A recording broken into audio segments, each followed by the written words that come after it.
আসসালামু আলাইকুম রহমতুল্লাহ। আশা করি ভালো আছেন। তবে আমি আসলে আজকে আপনাদের মাঝে অনেক বিশাল একটা দ্বীপ আপনাদের মাঝে আমি একটু শেয়ার করব এবং তুলে ধরবো।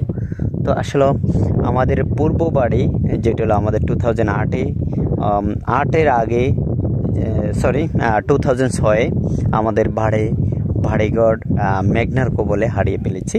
তো আলহামদুলিল্লাহ তারপরেও কিন্তু আমরা এস্টাবলিশড। হ্যাঁ, তো এটাই হচ্ছে সবচেয়ে মহান রবের শুকরিয়া আদায় করি যে না আসলে অনেকে অনেক কিছু হারিয়ে নিজের ঘর বিটে সব কিছু হারিয়ে তারা একদম পথে নেমে গেছে। তো আলহামদুলিল্লাহ আমরা আমাদের সবার যে অবস্থানটা আলহামদুলিল্লাহ আমরা অনেকটা এস্টাবলিশড। সবার দোয়া, আসলে একটা কথা হলো সবার দোয়া থাকা লাগে। মানুষের দোয়া ভালোবাসা যদি না থাকে তাহলে সে কখনোই এস্টাবলিশড হতে পারে না। হ্যাঁ, তার সব কিছু চলে যাওয়া মানে তার সব কিছু হারিয়ে মানে একদম পথে নেমে যাওয়া। তো একটা কথা বলবো, মানুষের উপর কখনো জুলুম, ব্যভিচার, অত্যাচারী এগুলো কিন্তু আমাদের পূর্বপুরুষদেরও ছিল না। বর্তমানে আমরা যারা আছি, আমরা ভাই ব্রাদার আত্মীয় স্বজন যারা আছি, তাদের মধ্যে এই ইয়াগুলো নেই, এই কালচারটুকু নেই অন্তত। ঠিক আছে, দেখেন বিশাল জমিন। এই যে আমাদের, এই যে আমি একটু দেখাচ্ছি বড় ট্র্যাক্টর, আমি একটু জুম করে দেখাচ্ছি। ঠিক আছে, এইখানে আমার বড় ভাই আছে আর আমাদের ওই যে অনেক লোকজন আসছে, তারা মানে জমিন চাষ করাইতেছে, মানে চাষ দিতেছে, যেটা হলো ধান বুনবে জমিনের মধ্যে। ঠিক আছে, আমরা আরও যদি দূরের জায়গাগুলো দেখাচ্ছি, তো এখানে বিশাল জমিন। ঠিক আছে, বিশাল এরিয়া, কয়েক হাজার মাইল, যদি হাজার মাইল বলবো না, হাজার কানি জমিন। অর্থাৎ এরকম জমিন এই জায়গার ভিতরে, এই চরের ভিতরে কিন্তু আবার নতুন করে মানে চর জাগছে বলে করে কিন্তু এই জমিন এখানে উঠছে। তো দেখেন চরের ভিতরে মাঝে মাঝে কিছু ঘর বানিয়েছে, যে ঘরের ভিতরে মানুষ থাকা লাগে। ঠিক আছে, থাকা লাগার কারণে এই যে দেখেন এই হলো ঘর। এই ঘরের ভিতরে মানে অনেক পানি যখন হয় তখন সেক্ষেত্রে এই জায়গাতেই এখানে এই ঘরে থাকলে এটা হলো তাদের বাসস্থান। ঠিক আছে, আপনার যখন বাসস্থান না থাকে তাহলে সে পানি আসলে কোথায় থাকবে। মাঝে মাঝে দেখবেন অনেক ঘর দেখা যায়, যে আমি একটু জুম করে দেখাচ্ছি।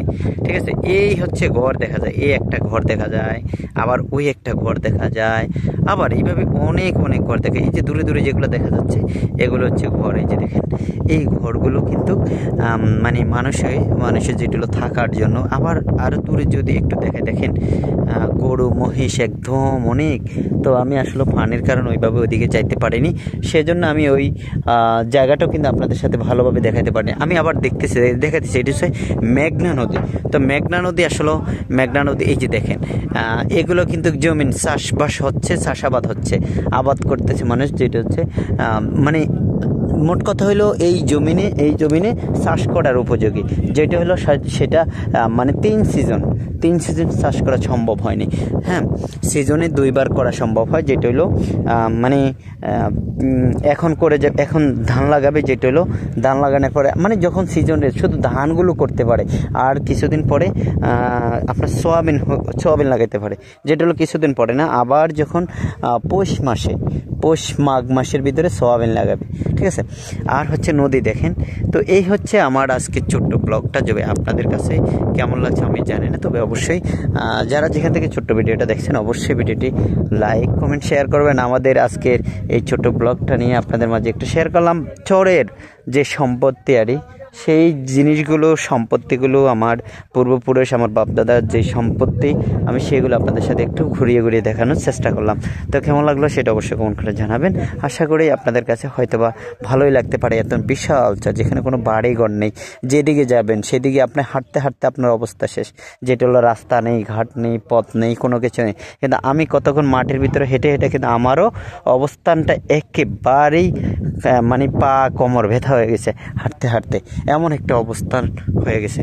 তো যাই হোক, ছোট্ট একটা ব্লগের সাথে আপনাদের সাথে ছিলাম। তো কেমন লাগলো সেটা অবশ্যই কমেন্ট করে জানাবেন। ধন্যবাদ সবাইকে। আজকের মতো ভিডিওটি শেষ করলাম। আসসালামু আলাইকুম।